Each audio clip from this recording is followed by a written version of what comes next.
আমি অ্যাডভোকেট গোবিন্দ প্রামাণিক, মহাসচিব, বাংলাদেশ জাতীয় হিন্দু মহাজোট।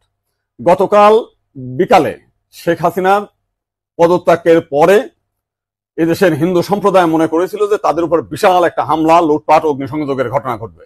কিন্তু গতকাল বিকালেই বিএনপি এবং জামাতের নেতারা তাদের নেতৃবৃন্দকে হিন্দুদের বাড়িতে হামলা, লুটপাট, অগ্নিসংযোগ যাতে না হয় এবং প্রত্যেক মন্দিরে যাতে পাহারা দেয় সেই ব্যবস্থা করার নির্দেশ দেয়। এবং গতকাল থেকে আমরা দেখেছি সেই পাহারা দিয়েছে। সাধারণভাবে হিন্দুদের উপরে বড় কোনো মন্দিরে কোনো হামলার ঘটনা ঘটে নাই। কিছু আওয়ামী লীগের হিন্দু নেতা আছে যারা বিভিন্ন সময় লম্পঝম্প করেছিল, তাদের বাড়িতে, শুধু হিন্দু বাড়ি না, মুসলিম আওয়ামী লীগ নেতাদের বাড়িতে হামলা হয়েছে, লুটপাট হয়েছে এবং সামান্য কিছু সুযোগ সন্ধানী এলাকা ভিত্তিক তারা কিছু সামান্য মন্দিরে হামলা করেছে, সেটা ব্যাপক বিষয় না। কিন্তু আমরা দেখলাম যে ভারতের রিপাবলিক এইটাকে নিয়ে ব্যাপকভাবে রিউমার ছড়াচ্ছে, নানান কিছু মিলে উদ্ভট কথাবার্তা বলছে। এবং আজকে দেখলাম শেখ হাসিনার নিয়ে তারা কাহিনী তৈরি করছে, বঙ্গবন্ধুর স্ট্যাচু ভাঙছে, সেটা নিয়ে তারা খুব দুঃখে